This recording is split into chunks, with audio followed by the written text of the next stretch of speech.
Efendim merhabalar. Çok uzun zamandır beklediğiniz bir sohbet. Biz de en son hesap ettik Işık Kızıltuğ'la.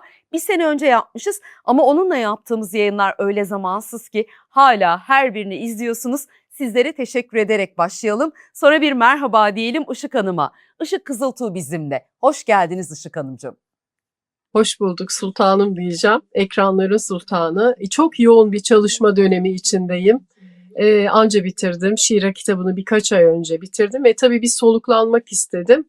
Beni biliyorsun çok da her yerde görünmekten sakınıyorum. Bu bilgileri gerçekten içselleştirebilecek, bunları gerçekten değerinde sunabilecek olan Ferda Yıldırım'ı bekledim. Ay çok teşekkür ederiz. Sağ olun. İzleyicimiz adına da size teşekkür ediyorum. Merak ettirici sohbet konularımız var. Ama ilkin dedi ki Işık Hanım'ın içinden gelerek söylediğini biliyorum bunu. O öyle sıradan bir şeyi ve tesadüfen söylemez. Ferda bana izin ver dedi. İlk olarak dedi Rahman suresinin dedi ilk 4 ayetini bir anlatayım dedi. Neden böyle söylediniz? Çünkü tasavvufun ve bugün kuantum mekaniğinin bilinç fenomeni ile çok anlam verilemeyen bir durum var. Yani insan bilinci artık nörobilim ve kuantum fiziği tarafından kesinlikle biliniyor ki merkezi olarak insan beyninden doğan bir yan ürün değil. Bedenle de bir alakası yok. Peki o zaman bilincin kaynağı ne? Ve buna ben Rahman suresinin ilk 4 ayetinin cevap verdiği düşüncesindeyim. Şimdi ayetler çok kısa. Birinci ayet diyor ki Er-Rahman. Yani burada Cenab-ı Hakk'ın Rahman ismi zaten sadece Rahman suresinde başlar. Başka hiçbir yerde geçmez. Ve Er-Rahman o kadar kapsayıcı ki bakın bu ayet, birinci ayet Allah'ı cezalandırıcı, hüküm verici, başka hiçbir vasfıyla değil, önce merhametiyle, rahmaniyetle anıyor. Arkasından ikinci ayet çok enteresan ve lütfen bizi dinleyenler şuna inansın ki Kur'an'daki ayet sıralamaları asla öylesine değildir. Yani arka arkaya gelen bu ardışık düzende çok derin manalar var. Şimdi Er-Rahman ikinci ayet Kur'an'ı öğretti. Ortada varlık alemi yok. Kime öğretti? 3. insanı yarattı. Ortada alem yok. Alem o zaman bizim bugün anladığımız şekilde insan, alemin bir yan ürünü gibi anlatılmıyor Kur'an'da. Bilgiyi yarattı, yani maddesel alemden önce ilahi bilginin yaratıldığını anlatıyor şimdi bize Rahman suresi. Er-Rahman zaten ezeli ve ebedi varoluşun kendisidir. Yani varlığı mümkün kılan. Alem, dünya, insan her şey onun arkasından gelir. Asıl yani esas olan varlığı mümkün kılan o güç, o kudret Rahman. Rahman Kur'an'ı öğretti. İnsan sormuyor mu burada kime öğretti? Arkasından insanı yarattı. 4. ayet diyor ki insana o ilahi bilgiyi, beyanı öğretti. İşte bana göre bu 4 ayette tarif edilen insan bizim düşündüğümüz şekilde beden insan değil. İnsanı insan yapan, insanı diğer tüm varoluş hiyerarşisinden farklı kılan, yalnız insan derken de burada Adem insanlık, bilinç. Çünkü Kur'an'da Sad suresinde, Bakara suresinde daha sonra oralara geliriz inşallah. Çok spesifik olarak ayetler bildiriyor ki Adem türü insanlık, Adem'in nesebinden doğan insanlık bambaşka bir insanlık. Peki şimdi sorabilirsiniz, yeryüzünün başka öncül bir insanlığı var mı? Var. Bunlar ilerleyen konularımız ama burada asıl olarak dikkatimizi çeken şey şu. Alem yaratılmadan önce sevgili Ferda, insanın yaratıldığı, insanın da ilahi bilgi ile Rahman'dan yaratıldığı ve bu Rahman'a ait bilgiyi de beyanı öğretildiği diyor. Bakın beyan etmek Kur'an'ın dilinde terminolojisinde konuşmak değildir. Beyan tecelli gücüdür.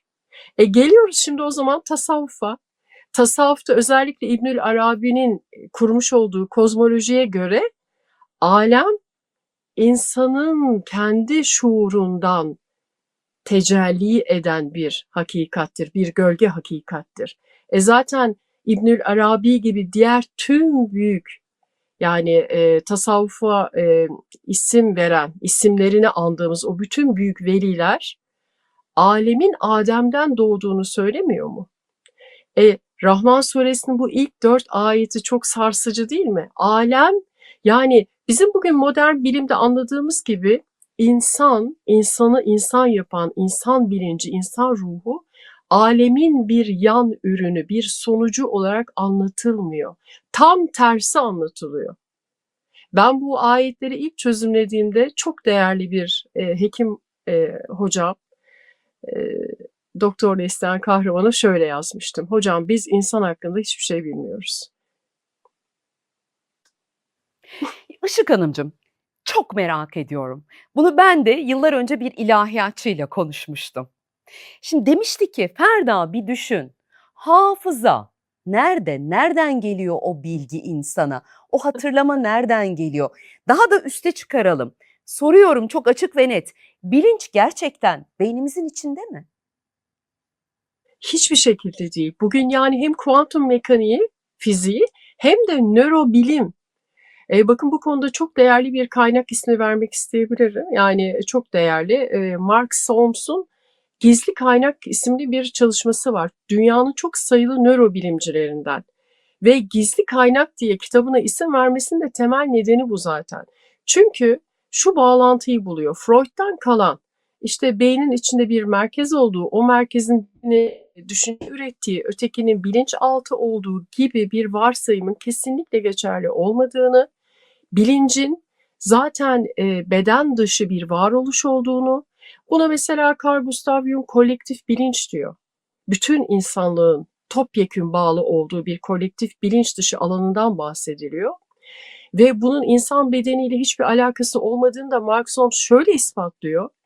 Korteks olmadan dünyaya gelen sayısız çocuk üzerinde çalışma yapıyor. Hepsinin bilinçli olduğu kaynaklarla ve bilimsel verilerle ispatlı.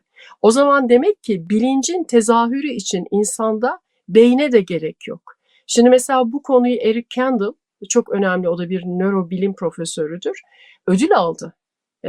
Nobel ödülü aldı. Yaptığı çalışma şuydu. Hafıza dediğimiz şey insan beyninde depolu, herhangi bir yerde işte beynimizin şu kısmı hafızadan sorumlu diye bir bölge zaten yok. Peki hafıza nedir o zaman? Hafızayı Eric Kandel şu şekilde tasvir ediyor. Nöronlar arası bilgi iletişimi, yani bizim sinir hücreleri dediğimiz nöronların birbirleri arasında bir bilgiyi tekrar ederek bir örüntü oluştuğunda o iki nöron arasında bir sinaptik bağlantı kuruluyor. Bu sinaptik bağlantı yani mikroskop altında gözüküyor, biliyor musun bağlantı? Bağlantı kalınlaştığı zaman hafızaya dönüşüyor, kalıcı bilgiye dönüşüyor. Üstünde durmazsak o bağlantı siliniyor ve kayboluyor. Aslında o yüzden bugün hani Alzheimer, demans gibi hastalıkların beynin herhangi bir yerdeki bir hasardan dolayı bilgi kaybı değil. Nörotransmitterler denilen biyokimyasallar var. Bu bilgiyi transport eden diyelim nöronlar arasında. Oradaki biyokimyanın eksilmesi veya bozulması. Dolayısıyla hafıza dediğim şey bir, bu çok iddialı ama Profesör Carl Friedman, David Bohm, Eric Kandel gibi dünyaya yön veren bilim insanlarının hepsinin ortak savıdır bu. Hafıza ortak bir alandan gelen bilgidir. İnsan bedeni ve insan beyniyle bir alakası yokturun ötesinde hafıza tamamıyla bireysel de değildir. Yani biz hafızamızda sahte anılar saklayabiliyoruz. Mesela bu psikolojide bir sendromdur. Mandela efekt diye tanınıyor. Başkalarına ait hafıza bilgileri de insan beynine, bakın başkalarına ait kısmi hafıza bilgileri de başkasının zihnine, küçük yaştaki çocukların bilhassa 15 yaş altı zihnine bizim bugün bilgisayarda yaptığımız gibi download edilebiliyor. Bunu da en güzel kim açıkladı biliyor musunuz? Ülkemizden çok değerli bir isim. Profesör Sultan Tarlacı. Öte Alem adlı eserinde reenkarnasyon yanılgısının da aslında bu olduğunu yazdı hoca. Yani başka insanlara ait belleğin bir kısmının başka bilhassa çocukların olması da dalga boyuyla ilgili. başka beyinlere, başka hafıza şeylerine, nöronlarına inmesi sonucu bir başka insana dair anıları bizim bilebiliyor olmamız, ruhun başka bir bedenden başka bir bedene geçişi değil asla. Hafıza alanından bilginin geçişi. Lütfen bu konuyu merak edenler de hocamızın Öte Alem kitabını okuyabilir. Beyinler şimdiden yanmaya başladı bile. Yani ana bellek, bilgisayar dilinden yola çıkarsak ana bellek kafamızın içinde değil. Asla. Anladık. Evrensel. O zaman bilinci böyle açıklıyorsak, yaşadığımız alemi, dünyayı biz neyle açıklayacağız? Ya bana göre şey artık yeterli değil. Bunu sizinle daha önce çokça konuştuğumuz için. İşte bir böyle hayal alemindeyiz. Evet, hayal alemindeyiz. Bunu biliyoruz. Simülasyondayız. Çok moda oldu ama yine çok sevdiğim bir ilahiyatçı Ramazan Hoca dedi ki ama o kadar gerçek bir simülasyon ki dedi. O kadar gerçek. Yaptıklarının karşılığını bulacaksın, değil mi? Yani simülasyondayız demek, evet geldik, bu yalan hayatı yaşadık ve gidiyoruz demek değil. Ben sözümü bitiriyorum, siz anlatın. Şimdi Şeyh Galip Divanı'ndan Şeyh Galip'in bir cümlesiyle hayal ne demek? Hayalin bugünkü terminolojide karşılığı olan sanal gerçeklik ne demek ve varlığın hayal olması varlığı gerçekten anlamsız mı kılıyor sorusuna geçmek istiyorum. Şimdi Şeyh Galip diyor ki kendi divanında, bu alem diyor bir aynadır diyor. Fakat öyle bir ayna ki bu. Varlığa ait her şeyi izlersin, görürsün, görüntüler vardır ama varlık yoktur. Yani diyor ki bir rüya seyrediyorsun, bir hayal seyrediyorsun. Fakat tasavvufta alemin hayal, yani özellikle İbnül Arabi'nin kozmolojisindeki İbnül Arabi'nin bu Füsus-i Hikem'de, Fütuhat-ı Mekkiye'de geçen bu tanımlar herkes tarafından doğru anlaşılmıyor kanaatindeyim. Çünkü tasavvufun ana vermek istediği mesaj alemin anlamsız olduğu değildir. Çünkü neden anlayamıyorlar biliyor musun sevgili Ferda?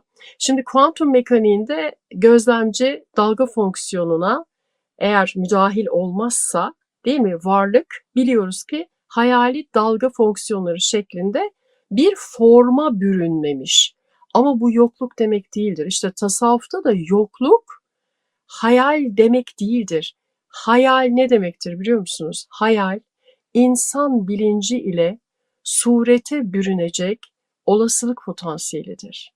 Yani alemin hayal oluşu, alemin anlamsız oluşu demek değildir. Senin tecellini bekliyor. Senin yüklediğin anlamlarla sen kendi alemini içeride yaratırken aslında tekamülünü gerçekleştiriyorsun. Yani alem hayaldir deyip buradan sıyrılamayız ki. Bunun bir anlamı var, bunun bir hikmeti var. Nasıl anlatırsınız alemi peki? Hani bilinci bize çok net anlattınız. Ben şahsım adına çok iyi anladım. Alem tasavvurunuz ne? Fizikle iç içe olan biri bize nasıl anlatıyor alemi? Çok net. 125 yıl oldu. Yani kuantum mekaniğinin işte ölçüm problemi, gözlemci etkisi keşfedileli 120 yıl, 125 yıl oldu. Aslında yeni bilgiler de değil ama şunu görüyorum ben, eğitim programlarımda da şunu görüyorum. İnsanlar inandığı, rahat ettiği, içinde konfor bulduğu gerçekliğine aykırı sunulan hakikat de olsa direnç gösteriyor. O yüzden 125 yıldır kuantum fiziği bunu bağırıyor ama insanlar olur mu canım öyle şey diyor. Çünkü işine gelmiyor. Şimdi biz bugün derin gözlemde, kuantum mekaniğinde atom altı gözlem yaptığımızda hiçbir şekilde maddenin tozuna dahi şu an bilim erişemedi henüz. Bakın maddenin tozuna. Biz sadece madde sureti olan nesnelerin yansımalarını görüyoruz. Maxwell'le başlamıştır bu iş, yani 120 yıl önce. Maxwell aslında insanın dışarıda objeleri, nesneleri kesinlikle görmediğini, zaten bakın bugün modern bilim de bunu destekliyor. İnsan gözü görme organı değildir. Öyle zannediyoruz. İnsan gözü bir sensördür. Bugün modern kamera tekniklerinde hani kameranın sensörü vardır, ışığa duyarlıdır, sese duyarlıdır, sinyali toplar. Sinyali toplar, ana yazıcıya gönderir. İnsan duyuları, gözü, kulağı, temas, dokunma hepsi birer sensördür. Dış dünyadan veriyi toplar. Bu veriyi beyne iletir. Beyin bunları yorumlar. Çok hızla resmi verir. Biz bu içeride yorumlanan gerçekliğe dünya diyoruz. Oysa ki bunun hakikatle uzaktan yakından hiçbir ilgisi yoktur. Şimdi dışarıdaki gördüğümüz frekans alemi. Şimdi şey çok enteresan sevgili Ferda. Kişisel gelişimden fiziğe kadar her alanda artık kabul edildi ve herkesin dilinde. Diyorlar ki dünya zaten bir frekans okyanusu. Tamam, peki soruyorum, niçin frekans görmüyorsunuz? Niçin suretler görüyorsunuz? Niçin? Frekansları gören var mı? Yok. Niçin? Çünkü beynin içeride bambaşka bir gerçeklik üretiyor. Beyin kendi yorumunu içeride görselleri çevirerek bütün nöron ağları yapıyor bunu. İçeride bir yorum yaratıyor. O yüzden tasavvuf alem dışarıda değil, senin içinde, zihninin içinde diyor. Şimdi bu içerideki alem maddesel olabilir mi? Biz bugün simülasyon derken ben şahsen ve benim gibi inanan birçok insan, biz gerçekliğimiz bir simülasyon, bir sanal gerçeklik derken haşa, biz bir bilgisayar oyunundaki kahramanlarız demiyoruz ki. Ama gerçekliğimizi simüle eden aygıt zaten insan beyni. İnsan beyni bunu zaten simüle ediyor. Carl Friedman'dan hemen şöyle iki cümle bahsetmek istiyorum. 1950'lerde çok önemli bir nörologtur. Holografik beyin kuramının yazarıdır. Kendi çağdaşı olan, yine holografik evren kuramı olan David Bohm'la da çağdaş olarak birlikte ikisi bu kuramı kurmuştur. Şimdi Carl Friedman aslında hafıza nerede diye aramaya başlamıştır. Sonuç başka bir Benim yere sorduğum götürmüştür soru onu. değil mi? Evet. Hafıza nerede diye ve çok enteresan bak şimdi. Deney farelerinin üzerinde beyinlerinin kortekslerinin %95'ine kadar çıkartıyor. Fakat bir önceki öğretmede farelere labirentin çıkışını öğretiyor ya, asla hafızaları kaybolmuyor. %95'i çıkarılmış halde yine sonuç o hatırladıkları bilgiyi hatırlıyorlar ve çıkışı buluyorlar. Nasıl oluyor bu diyor. O kadar şaşırıyor ki aslında beyindeki bölgeyi arıyor profesör. Fakat sonra şu sonuca varıyor. Diyor ki hafıza beynin bir bölgesinde kayıtlı değil. Holografik olarak her hücrede kayıtlı. Her hücrede tek tek bütün bilgi kayıtlı. Yani okült, ezoterik eğitimlerde hep bahsedilir ya parça bütün ilişkisi diye. Fakat buna da en güzel tanımı Hazreti Peygamberimiz vermiştir. Zerre küle aynadır. Her zerre bütün külün bildiğini bilir. İşte holografik tanım budur. Ve bunu buluyor Carl Friedman. O kadar heyecanlanıyor ki inanamıyor. Diyor ki ya insan aslında diyor insan beyni bir simülatör olarak dışarıda sadece frekans var, ileti var ve bunları içeride resimlere ve bir dünya gerçekliğine dönüştürüyor. Çok heyecanlanıyor.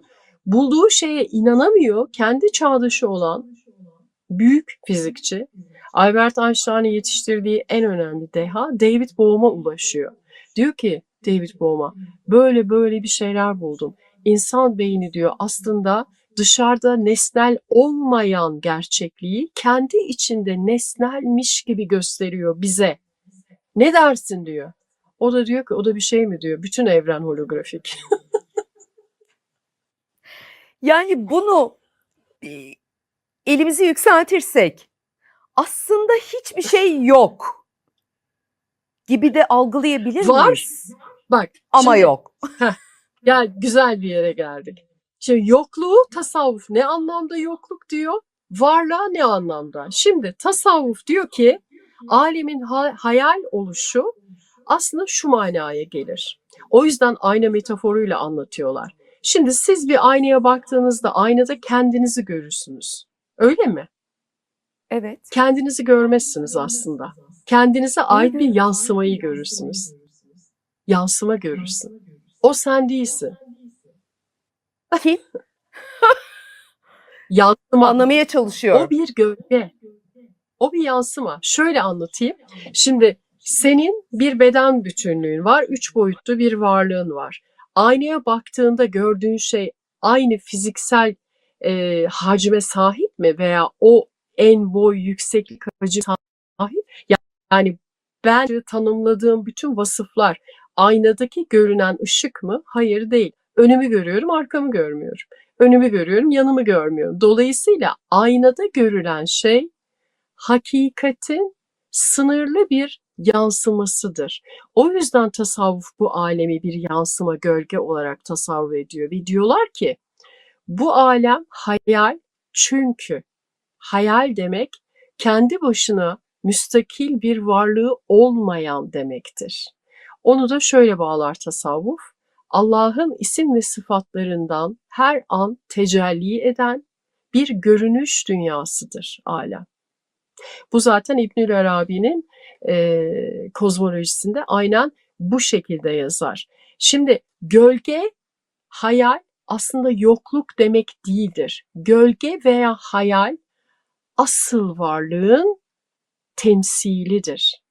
Ben burada gene bir ayet geldi şu an zihnime. Ankebut suresi 64. ayet diyor ki, Bahattin Sağlam mealinden okuyorum. Diyor ki bu dünya bir oyun ve eğlenceden ibarettir. Ama devam ediyor, diyor ki asıl canlı hayat, canlı yazıyor. Bak, Arapça metninde Bahattin Sağlam mealini okuyor. Tüyleriniz diken diken olur. Esas diyor, asıl canlı hayat ahiret yurdudur. Keşke bilselerdi. Canlı gerçeklik diyor orası için. Peki insan o zaman şöyle diyor. Tamam, kabul ediyoruz. Ölümden sonra uyanacağımız canlı gerçeklik. Ama burası cansız gerçeklik mi? Evet, işte bunun adı bugünkü terminolojide simülasyon. Cansız gerçeklik. Gerçeğin taklidinden. Evet, aynen. Belki de gerçeklik. aslında her şey yaşandı, bitti. Belki de biz banttan kaydı mı izliyoruz? Belki değil, bence zaten öyle. Bu delili var Kur'an'da. Işık Hanım, tüm bunların içinde şu sorunun cevabı nasıl yer bulur acaba? Yakınlarda bir haber aldık. Ben bu tarz haberleri çok önemsiyorum. Çünkü hala sorguluyoruz ya, ben kimim, neredeyim, nereye gidiyorum? Bir hanımefendi 7 yıl komada kaldı. Uyandı ve uyanır uyanmaz dedi ki çocuklarım nerede? Hanımefendinin komaya girmeden önce çocukları yoktu. Öyle bir hayatı yoktu. Komadan uyandı. Uyandığını sevinmiyor bile, çünkü çocuklarının hasretini çekiyor. Çünkü o 7 yıllık sürede evlendiğini ve 2 çocuğu olduğunu anlatıyor. Ve o kadar gerçek ki duygusu, çocuklarından ayrı düştüğü için bir depresyon halinde. Tüm bu anlattıklarınızın içine bu hanımefendinin yaşadıklarını nereye koyalım? Şimdi biz bu dünyadaki gerçekliğimizin içinde mesela rüya kısmını şöyle zannediyoruz. Zannediyoruz ki biz uykuda rüyaya geçtiğimiz zaman komada benzer bir şeydir. Bilinçli düşünüyoruz. Daha doğrusu kendimizi burada bilinçli zannediyoruz. Oraya geçtiğimiz zaman da bilincimizin kapandığını varsayıyoruz. Ama bugün modern nörobilim hiç bu şekilde kabul etmiyor. Aslında bilinç uykuda başka bir farkındalık alanına geçiyor. Hatta şöyle bir örnek vermek istiyorum. Rüyada, yani bir uçaktan sizi paraşütle atsalar o an ne olur? Rüyada ne olur? Paraşütle atladınız. Heyecanlanırsınız değil mi? Alışık değilseniz. Rüyada da o kalbiniz çarpar, nefesiniz hızlanır. O an uyansanız ne olur? O an uyansan da elinin ayağın titrediğini, böyle nefes nefese uyandığını fark edersin. Neden? Hani o rüyaydı? Neden beden senkronize oluyor rüyaya? Gerçek olmasa o, ben niye gerçekliğini uyanınca yaşayayım? Bu yüzden insanın, biz yanlış kabul ediyoruz. Rüya veya komada bilincin iptal olduğu son derece yanlış. Bununla da ilgili çağın en önemli çalışmaları Temerov yapmıştır.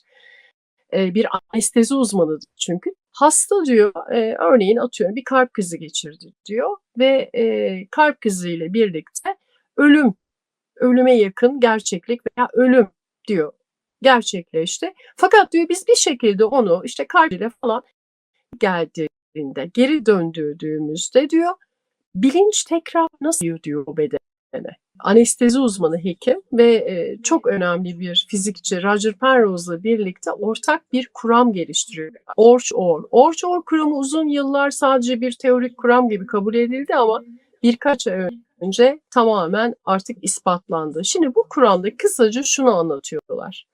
İnsan bilinci bedenle alakalı bir yan ürün değildir. Bedenin kendisinden doğmaz. Dış dünyadan bedene, nöronların en alt kuantum boyuttaki yapısı olan mikrotübüller vasıtasıyla bedene girer.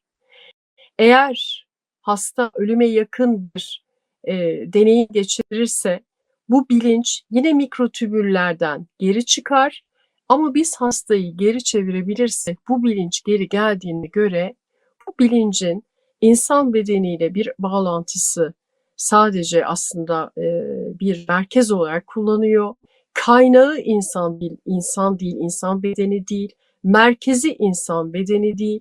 Ve anlaşılan o ki diyorlar, Spinoza haklıydı çünkü o da diyordu ki insanın bedeninin ölümüyle birlikte insan yok olması sonsuza dek var olur. İşte bunun da adı ruh. Ben ilk eserimde Kenzür Ervah'ta bilinç için şunu yazmıştım.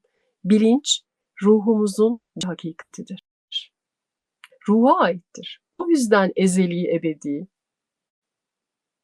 Sizin bu fizikçi Nobel ödüllü Penrose aynı zamanda diyor ki hiçlik diye bir şey yok diyor. Madde yok edilemediği için insan ruhu da gayet tabii sonsuz olabilir diyor. Yani bize var olan hiçbir şeyin aslında yok olmayacağını anlatıyor. Doğru mu anlamışım? Kesinlikle. Orch-Or kuramıyla Roger Penrose aslında insanın sınırlı algıda göre bir yokluk zanlı olduğunu, zaten bugün fizik bunu kabul ediyor. Neden? Mesela ben ilk yayında da anlatmıştım. Biz boşluk, yokluk diye varsaydığımız uzayda senelerce maddenin tozuna dahi dokunmadan boşluk içinde hareket ettiğimizi varsayabiliriz. Yani bir füzeye bindik, uzayda hareket ediyoruz. Ve maddeye, yıldıza hiçbir şeye dokunmadan gittiğimizi varsayabiliriz. Ama o boşluk, yokluk dediğimiz yere biz kuantum boyuttan baktığımızda ne görüyoruz biliyor musunuz? O yokluktan her Planck anda, her Planck yoktan var olan foton ışıklarını göreceğiz. Göreceğiz. Yokluktan varoluşun her an tecelli ettiğini göreceğiz. O yüzden yokluk, çok boşluk gibi kavramlar insanın sınırlı algıları ile vardır. Hakikatin içinde böyle bir yokluk, boşluk diye bir kavram yoktur. Çokluk da yoktur. Zaten tasavvuf bunu anlatır. Fatih Altaylı'nın yakında bir videosunu izledim. Diyor ki ben diyor kuantum fizikle ilgileniyorum bir süredir diyor. Sonra diyor kuantum fizikle örtüşen diyor Allah'ın bir kelamını buldum diyor. Neden hani dünyayı, neden evreni, insanı yarattı gibi bir soru hala önümüzde ya. Cevabını bazen bulabildiğimiz, bazen sorguladığımız. Diyor ki bilinmeyi istedim. Ben bu Allah kelamını bilinmeyi istedim cümlesini kuantum fizikle birleştirdiğimde bir mantığa oturduğunu gördüm diyor. Ben de dedim ki Işık Hanım'la yayınımda ben bu soruyu ona sorarım dedim. Ne diyorsunuz bu yoruma?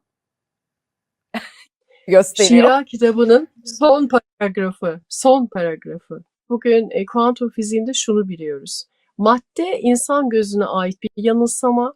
Aslında her şey ışık ve bu ışık enerji dediğimiz şey, frekanslar dediğimiz şey başıboş. Peki başıboş değilse ne var? Her biri bilgi taşıyor. Aslında varoluşun tamamı bir bilgi matrisi. Tamamıyla. Türkan hocama selam olsun. Çok güzel bir yorum getiriyor.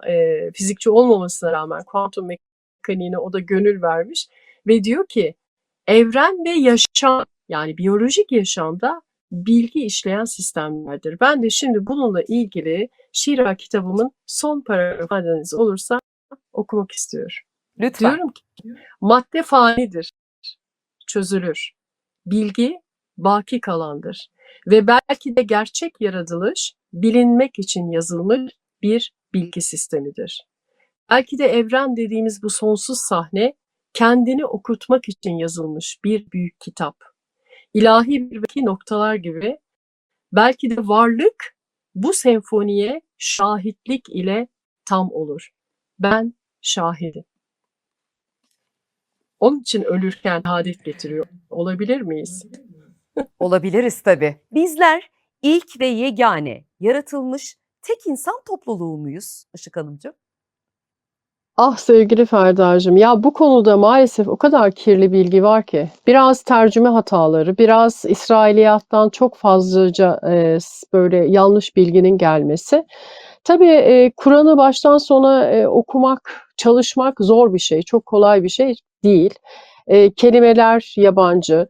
Fakat ben artık Şira kitabının konferansında, lansman konferansında şöyle bir cümle kullandım ve bunu da artık daha sık kullanmak istiyorum. Orijinal Arapça Kur'an tahrif edilmemiş belki elimizdeki tek semavi metindir. Ama insanlar tarafından yapılan meal ve tefsirler sorgulanmak zorunda. Çünkü neden? Bir kişinin sadece tek bir bilgiyle, sadece tercüme ederek Kur'an'ı tercüme edemezsiniz. Siz sadece kelimeleri tercüme ederek. Şimdi Kur'an'ın içinde kozmoloji ile ilgili ayetler var. Embriyoloji ile ilgili ayetler var. Biyokimya ile ilgili çok derin ayetler var. Şimdi bütün bu bilgi alanlarının bir kişide toplanmasına imkan yok. Dolayısıyla bir bilim heyetinin ilahiyatçılarla birlikte bir olup bir konsensle birlikte bunun yapılması gerekiyor ki ayetler hakkı ile gerçekten bilinsin. Şimdi insan yaratılışı ile ilgili o kadar kirli bilgi var ki mesela şimdi dinleyenler tepki gösterecekler ama lütfen tepki göstermesinler. Yani açsınlar ve buraları araştırsınlar. Ezberletilmiş bilgilerle lütfen yorum yazılmasın yani. Şimdi hepimizin kafasında işte ezber bir bilgi var. İlk insan Adem. Halbuki Kur'an böyle demiyor. Şimdi ben Şira kitabında yaratılış silsilesini yazarken yaptığım araştırmada o güne kadar benim de farkında olmadığım bir gerçekle yüzleştim. O da şu: Adem yaratılan ilk insan değil. Adem tesfiye edilmiş bir insan türünün temsilcisi diyor Kur'an. Tesfiye kelimesini özellikle kullanıyor. Özellikle üstüne basarak kullanıyorum çünkü değiştirme, dönüştürme demektir. Peki Adem dönüştürüldüyse, bir değişim, bir müdahale gördüyse hangi varlıktan dönüştürüldü? Bunu da Kur'an İnsan suresi 1. ayet ve diğer Bakara suresi ayetleriyle bütün olarak okuduğunuzda veriyor. Diyor ki dünyanın Adem nesli, yani bilimdeki adıyla Homo sapiens öncesi yaşayan bir insanlıktan bahsediyor. Bakın o insanlığa ait vasıflar. 1. İnsan suresi 1. ayette şöyle anlatılıyor.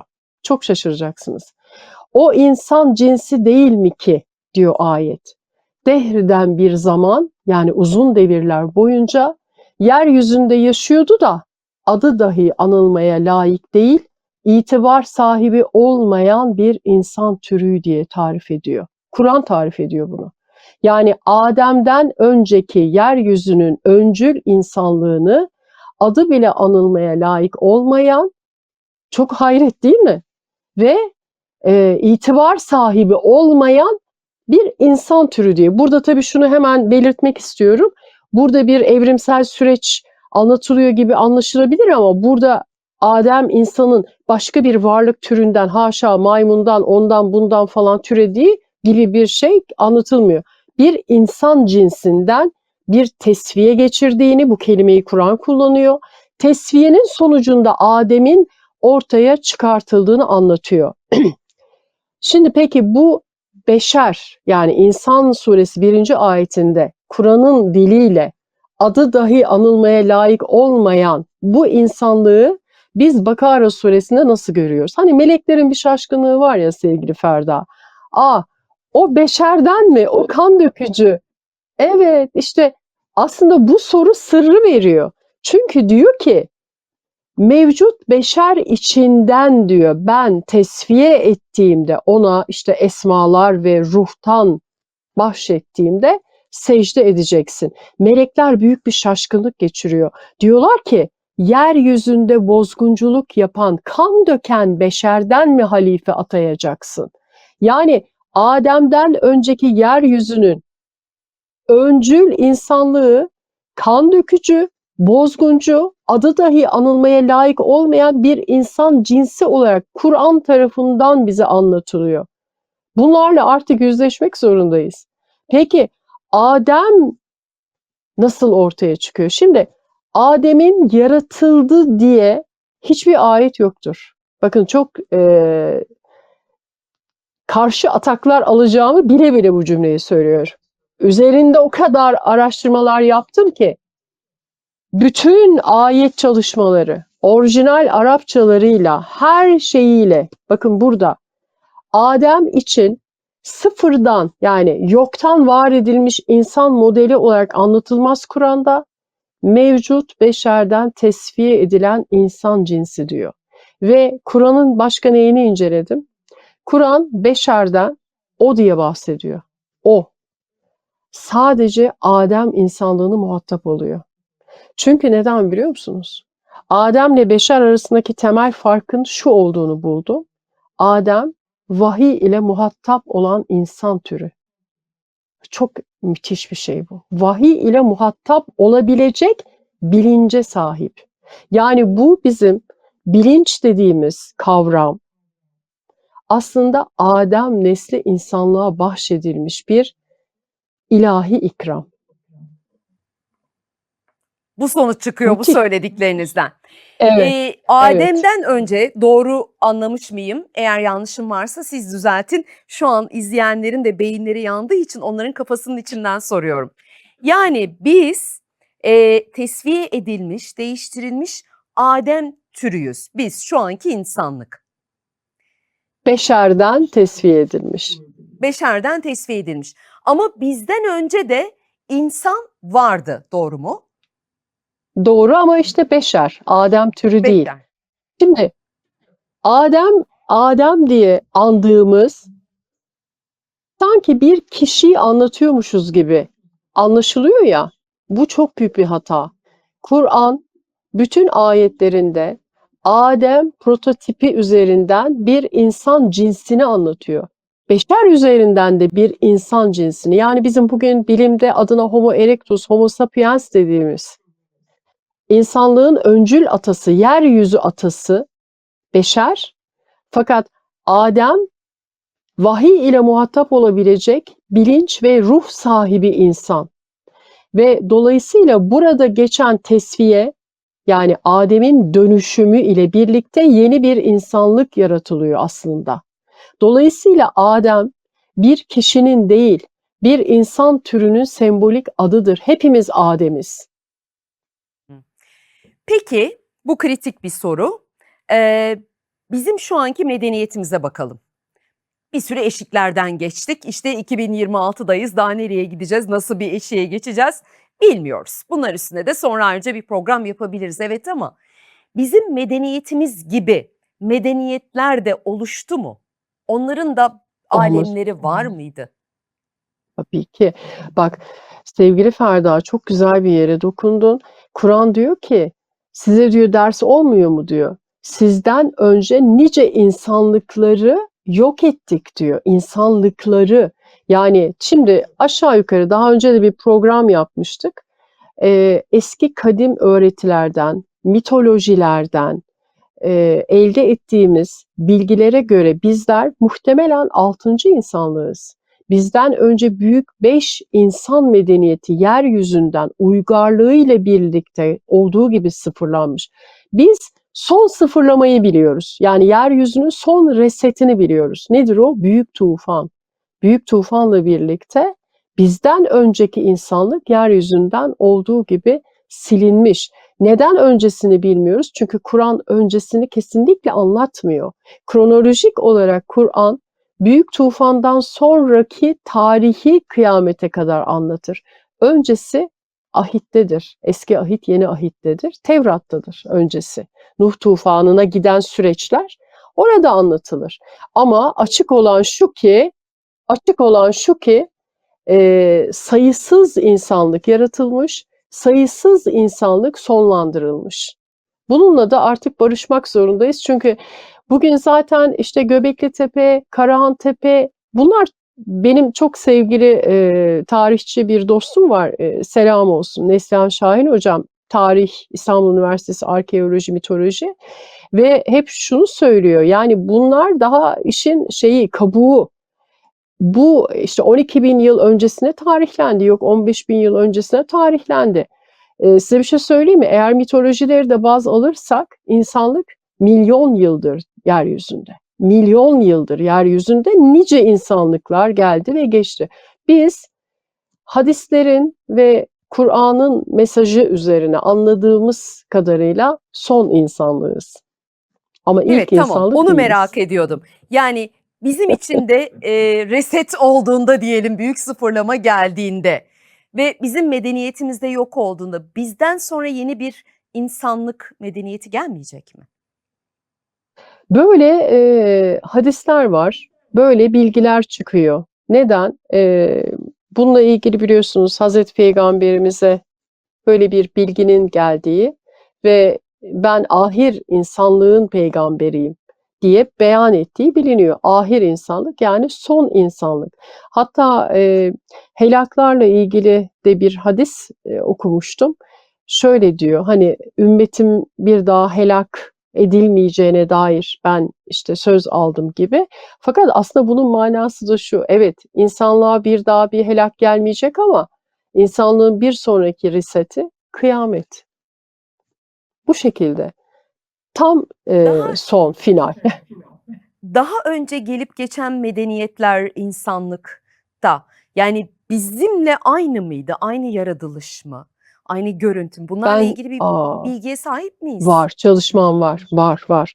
Mesela Kur'an'da Ad kavmiyle ilgili öyle ayetler var ki şaşkınlık verici. Diyor ki sizden çok daha cüsseliydiler, sizden çok daha kuvvetliydiler. Onlara bahşettiğimiz rahmet, onlara bahşettiğimiz imkanlara size dahi daha henüz vermedik diyor. Ve sizden diyor çok daha yüksek medeniyetler sahibi, sütunlar sahibi diye bahsediyor Ad kavmi için. Yani Ad kavmi ayetlerini incelediğimizde biz onlardan çok daha geri ve vasat bir insanlık olduğumuz gözüküyor. Ki mitolojilerde de böyledir, biliyor musunuz? Bir altın çağ insanlığı vardır mesela. Bizden önceki büyük insanlığın altın çağı diye bahseder mitolojiler bunlardan.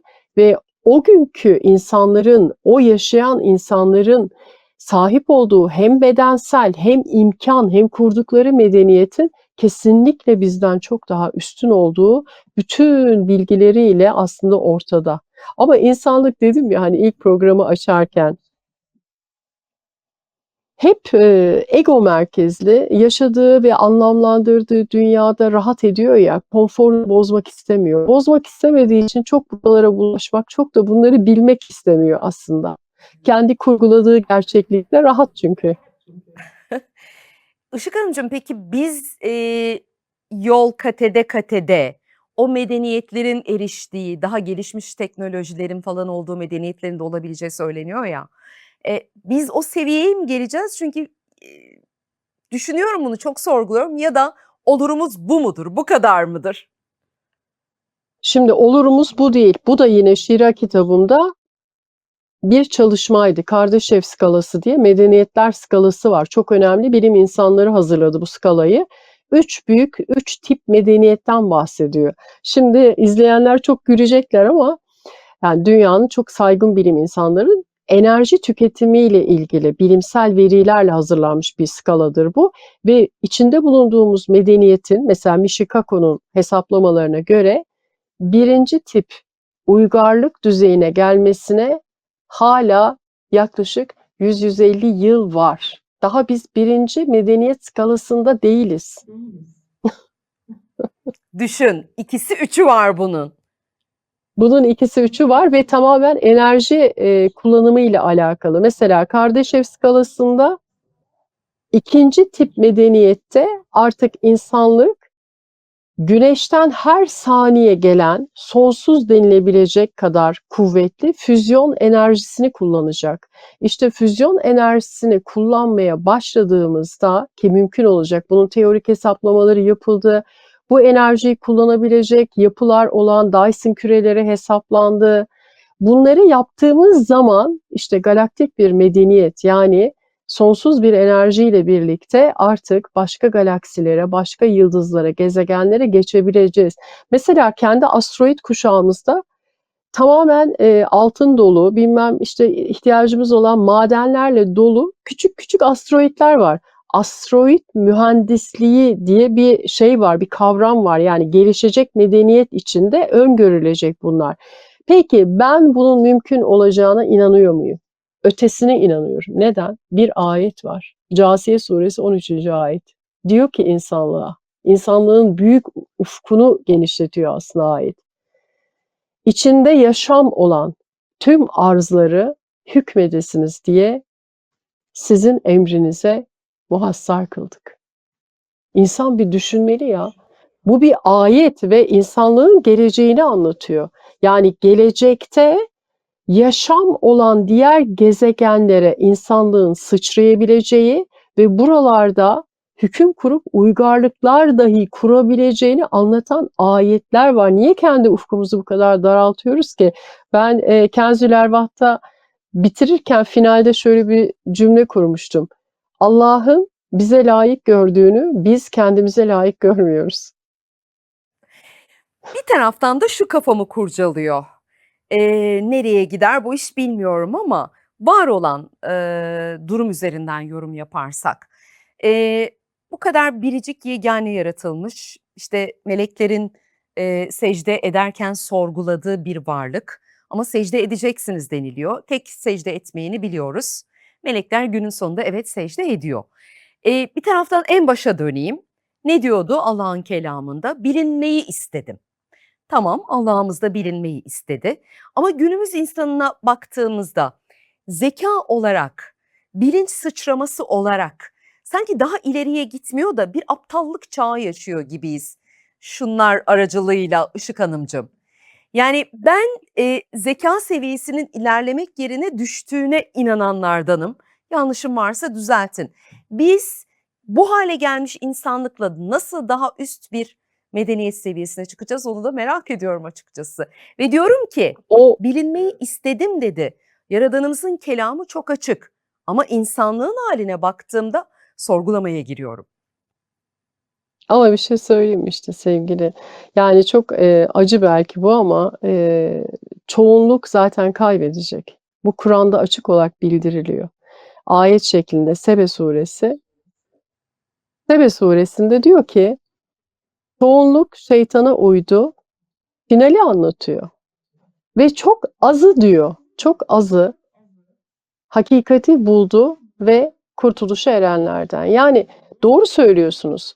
Çoğunluklar bir tüketim çılgınlığı içinde, çünkü o da bir tüketim. Bilgiyi tüketiyor, her şeyi tüketiyor. Sevgiyi tüketiyor, aşkı tüketiyor, her şeyi tüketiyor. Her şey meta, yani bir mal şey haline dönüştürülmüş. Gerçekten bizim çocukluğumuzda bile değerli olan kavramlar, hani 100 yıl geçmedi aradan. Bu kadar kısa bir süre içinde her şey çok değersizleşti. Aslında insanlığı yıkıma götüren şey budur, bu anlam kaybıdır. Fakat kutsal kitabın da anlattığına göre zaten çok azı kazanacak. Yani direnişler, devrimler dünyada da öyle değil midir? Hep bir küçük güruh tarafından gerçekleştirilir. Hiçbir zaman çoğunluğun ayak uydurduğu şeyler değildir bunlar. O yüzden ben bunların başarılacağına inanıyorum.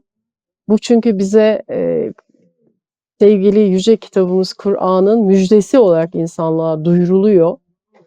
Bunun kesinlikle başarılacağını, ama İnsanlık ikiye ayrılacak, ayıklanacak yani mutlaka ayıklanacak. Mutlaka. Ve ben şuraya da çok dikkat çekmek istiyorum. Bizi izleyen tüm sevgili izleyicilerimize. Her şey ne kadar olumsuza doğru gidiyor görünse de biz her şeyin üzerinde kadir olan Allah'ı kabul ettiğimiz sürece şöyle demeliyiz. Evet, bize günün içinde zamanın bu kısıtlı bakış açısından gördüğümüz şekilde olaylar sanki kötüye gidiyormuş gibi görünüyor ama eğer Cenab-ı Hak her şeye kadir ise o zaman bu da onun kudretinin altında gerçekleşiyor. Doğru mu? Şimdi çok önemli bir kıssadır. Hızır ve Musa kıssası diye bilinen Kehf suresinde orada Hızır üst bilinci temsil eder. En üst bilinci, total bilinci. Her şeyi bilir, her şeyi sonuyla bilir. Orada Musa olayları sadece günlük görür. Ve orada işte isyanları başlar, karşı çıkar. Der ki nasıl olur böyle bir şey? Sen çocuğu öldürdün, gemiyi deldin, onu yaptın, duvarı yıktın. Her seferinde Hızır temsili olan insan konuşurken der ki ama bak sen hikayenin bir sonraki adımını bilmiyorsun. Her şey ilahi plan içinde gerçekleşiyor. Biz ne kadar şu an baktığımız yerden olumsuzluklar görsek de Leibniz'in o eşsiz eseri, Tanrı savunusu dediği, Theodices'de dediği gibi Allah çok daha büyük bir iyilik için kötülüğe izin vermiştir. Valla bizim şansımıza bugünden baktığınızda güldüreyim sizi biraz. Burnuna havuç sokup TikTok'ta video çeken çağa denk geldik. Umarım bu medeniyet seviyesinin ötesi vardır. Bu da bizim bahtsızlığımız olsun. Işık Hanımcığım peki bilinci anlattık, alemi anlattık. İlk bölümü izlemeyenler gitsin izlesin. İkinci bölümde biraz yaratılış ve Adem'e değindik. Tamam, bunları koyduk kenara. Ebedi yurdumuz. Orası nasıl bir yer? Gittiğimizde biz nasıl görüntüde olacağız? Bu beden elbisesinde mi? Ruhlarımız mı esas olan? Ruh dediğimizde siz bunu nasıl tanımlıyorsunuz? Ve bizi nasıl bir gerçek alem bekliyor? Bilgisinin sınırlı olduğunu düşünüyorum. Belki siz bize daha fazlasını söylersiniz. Evet, bilgisi sınırlı. Bir kere oradan başlayalım. Dolayısıyla yapacağımız her şey yorum. Fakat yorumları yaparken Kur'an'a sadık kalmaya özen gösteriyorum. Şimdi Kur'an'da cennet, işte Ankebut suresi 64. ayette bize canlı, gerçek, hakiki yurdumuz olarak, gerçek alem, gerçek dünya olarak anlatılıyor. Fakat cennete ait tüm tasvirlerde mesela şöyle bir ayet var. Çok etkileyici buluyorum ben onu. Diyor ki onlar diyor cennette diyor bir meyve yerken bir an hatırlarlar. Aa biz dünyada da buna benzeyen bir şey yemiştik. O kadar muhteşem eşleştirmeler var ki insan ister istemez şöyle düşünüyor. Çok önemli bir eser. Ben tesadüfen tanıştım. Benim bir talebem hediye etmişti Kenzül Alem'den sonra. Hak geldi, batıl zail oldu. Metin Saruhanlı hocamızın bir Allah dostunun bir kitabı. Tabii Kur'an üzerine bir tefsir ve orada aynen Bir daha şöyle yazıyor. Bu gösterebilir cümleyi misiniz? İzleyicilerimiz merak eder. Bir gösterin kapağını. Heh, tamam şimdi oldu. Evet. Metin Saruhanlı hocamızın. Talebem bunu ben Kenzül Alemi yazarken bu alemin aslında cennetin bir gölgesi olduğunu, ahir alemin bir gölgesi olduğunu anlattığımda bana bunu tefsirde rast gelince çok şaşırıyor ve hediye ediyor bu kitabı. Ve kitabın 30. sayfasında Metin Saruhanlı hocamız diyor ki bu alem ahiret aleminin benzeri ve gölgesidir. Çok net. Gölgesi böyleyse Ben buna gerçeğini canı siz yürekten. tasavvur edin. Tabii. Şimdi bu konuşmayı ben yıllar önce eşimle yaptım. Çok uzun yıllar önce. Eşime bir gün sordum. Neden sordum? Benim eşim Elehzer'de fıkıh eğitimi almıştı. Eşime bir gün sordum. Dedim ki hocalarından bilgin vardır dedim. Ya cennet nasıl bir şey, nasıl bir yerdir? Ben de o güne kadar öyle zannediyordum. Bedensiz, işte dumanlar, ruhlar, böyle hep mistik, spiritüel, hep böyle sandım. Ama Kur'an aslında hiç öyle anlatmıyor. Gayet buraya benzer anlatıyor. Diyor ki bak orada bir meyve yediğinde dünyada yediğin meyveyi hatırlayacaksın diyor. Eşim bana şöyle bir cevap vermişti. Demişti ki hocalarımızdan dedi bize öğretildiğine göre cennet aslında tıpkı buraya benziyor. Biz burada mesela çok güzel bir doğa parçasına gittiğimizde neden cennet gibi diyoruz ki zaten? Neden? Bu bilgi nereden var bizde? Var. Ruh bir yerde hatırlıyor bunu zaten. Neden bir güzel kuşu gördüğümüzde, bir güzel gökyüzüne baktığımızda, bir güzel doğa parçası içindeyken neden cennette gibiyiz diyoruz ki? Veya bir huzur içindeyken niye cennet, oh işte niye diyoruz bunu? Bunlar sebepsiz değil. Bunlar aslında ruhun zaten bildiği, sahip olduğu bilgiyi böyle anlık anlık hatırlaması. Eşim şöyle demişti, aynen Metin Saruhanlı Hoca'nın dediği gibi. Bu dünya demişti aslında cennetin gölgesinin gölgesinin gölgesi. Hani bugün biz yazılımda kullandığımız bir tabir var ya, düşük çözünürlük. Dünya cennetin düşük çözünürlükteki bir görüntüsü. Zaten görüntü olduğu bugün hem fizik tarafından hem tasavvuf tarafından hem dünyanın bütün mitolojilerinde anlatılıyor. Sadece bir görünüş, bir rüya, bir hayal olduğu. Öyle değil mi? Ama tabii ki düşük. Işık Hanımcığım, bugünkü dünya algımla söylüyorum bunu tabii, haşa. Hiç kimse yanlış anlamasın. Bilmiyoruz ya öte alemi. İşte sınırlı bilgiyle soruyoruz bu soruları zaten. Çok klişe bir soru ama cennette sıkılmayacak mıyız?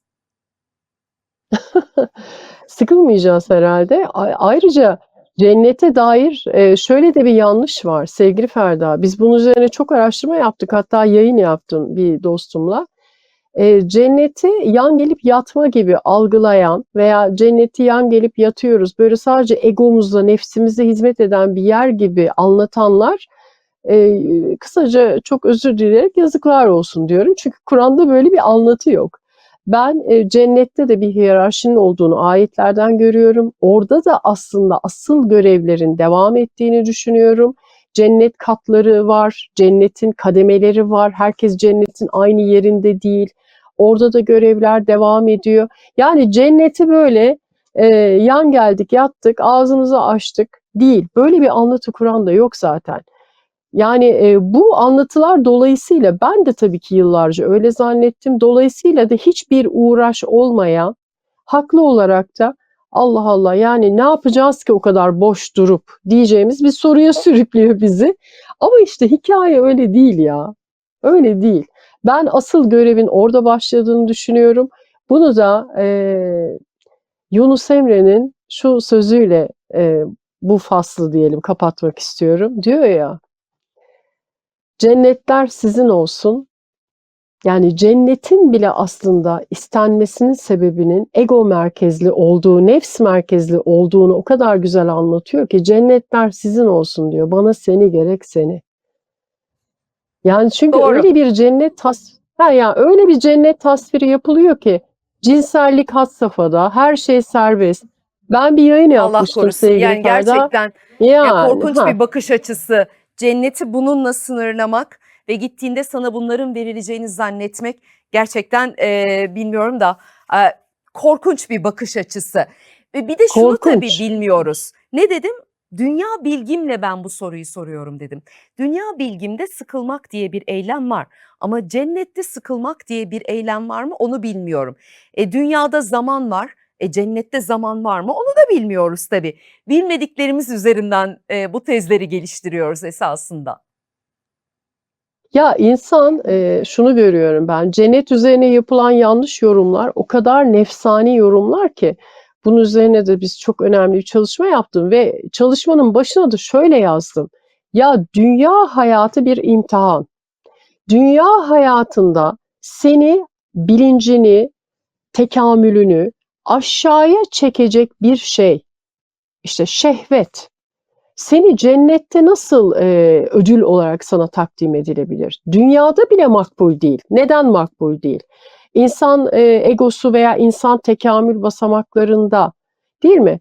Şehvet, açlık, bedensel işte mide dolması, mideyi doldurmak, şehvetle ilgili göz açlığı, bunlar hep terbiye edilmesi gereken vasıflar olarak bize bu dünyada bile sunulurken cenneti af buyurun böyle bir mekana benzetmek ne kadar sakil, ne kadar korkunç yani. Çok düşük bilinçlerin konuşması bunlar.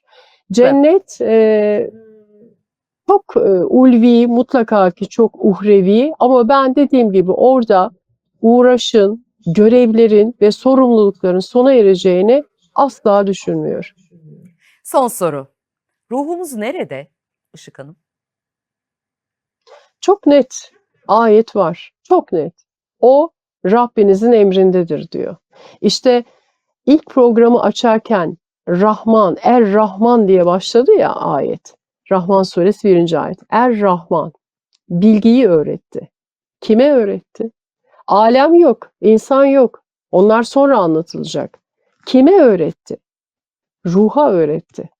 Çünkü ruh var, onun emrinde. Rahman ve Rahim olanın içinde zaten ruh.